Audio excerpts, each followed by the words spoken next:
Revelações da ciência sobre os mistérios da vida. Especialistas de vários países estiveram no Brasil para o lançamento de um grupo dedicado à tese do chamado design inteligente. Esses cientistas acreditam que a perfeição e a complexidade da natureza comprovam a existência de um ser superior. O que há por trás do bater das asas de uma borboleta?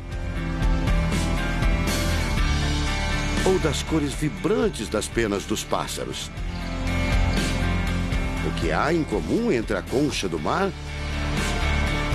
e a força dos furacões? Que mistérios guardam as nossas células e o DNA, o responsável por tudo o que somos? Os homens reunidos nesta sala são os principais nomes de um ramo da ciência que pretende responder questões como estas. Ao contrário do que a gente apregoou por 150 anos, há evidências de inteligência na vida e no universo. Eles são estudiosos do chamado design inteligente, uma linha de pesquisa que acredita que a complexidade da vida e a perfeição da natureza comprovam a existência de um ser superior.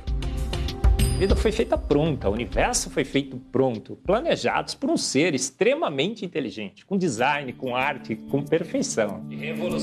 Marcos Eberlin coordena o Núcleo de Pesquisa em Ciência, Fé e Sociedade, recém-inaugurado por uma das maiores universidades de São Paulo, em parceria com instituições americanas. Outro defensor do design inteligente é o doutor em bioquímica e professor americano Michael Behe.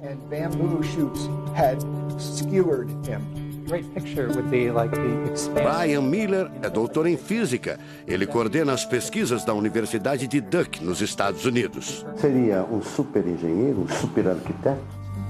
Você pode dizer isso, responde o físico. Um arquiteto que tinha a vida em mente, um criador que fez a vida deliberadamente.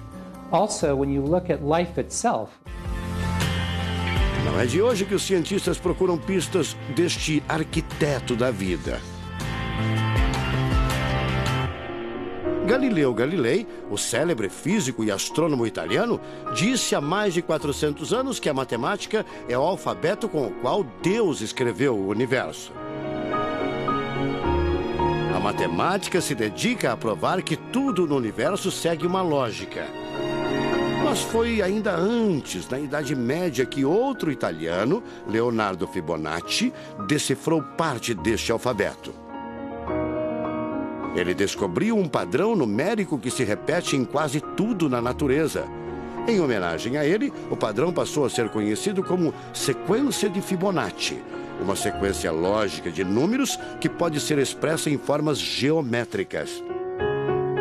Em cada quadrado, a gente consegue construir arcos, são aquelas linhas tortas, né? A gente consegue ligar um arco com o outro. Quando você liga um arco, um outro arco, um outro arco, um outro arco, um outro arco, e vai seguindo um outro arco, pensando no próximo quadrado, um outro arco. Essa aqui é uma figura que é uma espiral, chamada espiral de Fibonacci. E essa espiral aparece em diversos lugares do nosso cotidiano. Aparece, por exemplo, na nossa orelha. O formato da nossa orelha é exatamente essa espiral. Uma coisa interessante, aparece no nosso rodamuinho do cabelo aqui. É o mesmo formato que aparece aqui. Que é o mesmo formato que aparece naquela concha do mar, tal do Nautilus, né? Que é o mesmo formato que aparece nas estrelas do universo. Que é o mesmo rodamuinho que forma quando tem um furacão.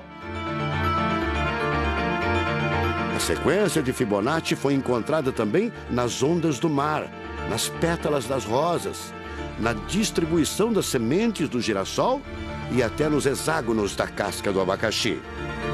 Mais uma comprovação matemática da existência de uma mente inteligente por trás da criação seria o chamado número de ouro, ou proporção áurea, representada pela letra Φ.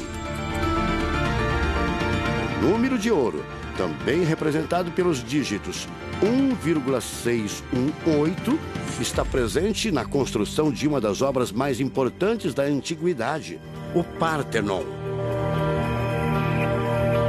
Foi usado por Leonardo da Vinci na Mona Lisa, o quadro mais famoso do mundo. Essa regra do número áureo, ela vem, né, aparece no Fibonacci e aplica um monte de situações. E é legal que os gregos percebiam isso, eles associavam isso muito com a ideia de perfeição. Ele está presente nas asas das borboletas e até nas medidas do corpo humano. Se você pegar a sua altura e dividir pela distância do seu umbigo até o chão, vai dar aproximadamente 1,6 também. Um φ. Vai dar um φ também. Se a gente abre os braços, né? Calcula a distância da ponta de um dedo até a ponta do outro dedo. Então vai ser desse dedo maior aqui, no dedo médio, até chegar ao dedo médio. Se eu pegar essa distância e dividir pela distância desse dedo até esse ombro aqui, vai dar 1,6 de novo.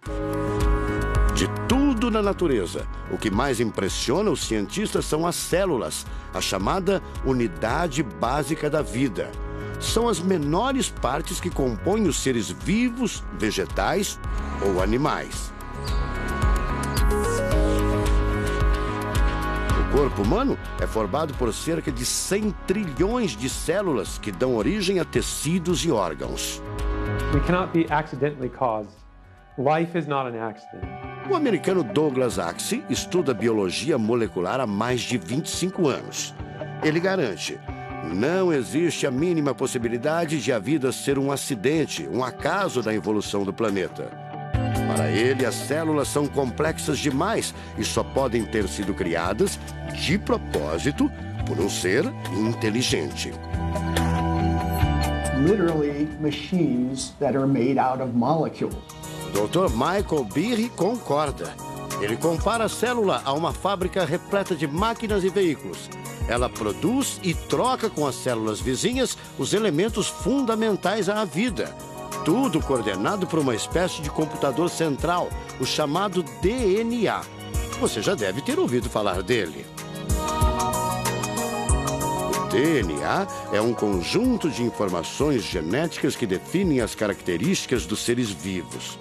Entre os humanos é o DNA que informa o sexo, a cor da pele e do cabelo e o formato do rosto, entre outras coisas. São 6 bilhões de informações condensadas numa estrutura microscópica extremamente eficiente. O presidente da Sociedade Brasileira do Design Inteligente considera o DNA o mais avançado código de que se tem notícia. A gente tem a molécula de DNA como um modelo. Por quê?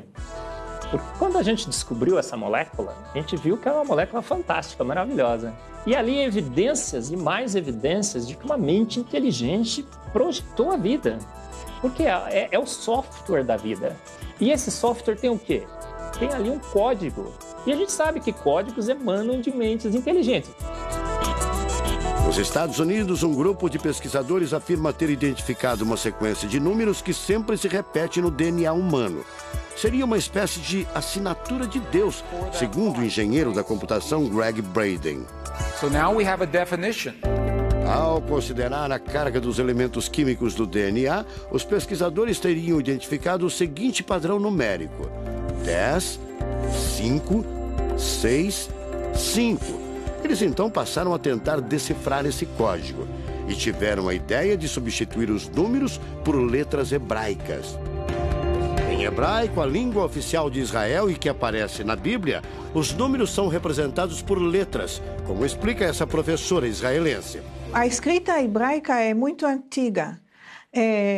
Já tem textos escritos 1000 anos antes da Era Comum. E nesta época ainda não inventaram o sistema decimal dos números que usamos agora. Na Bíblia, o Primeiro Testamento, podemos ver não só os números dos versículos e os números dos capítulos, mas também as páginas. A contagem das páginas está feita em letras e não em números. A sequência numérica 10, 5, 6, 5 foi transcrita para as respectivas letras em hebraico: Yud, Rei, Vav, Rei. Veja o resultado.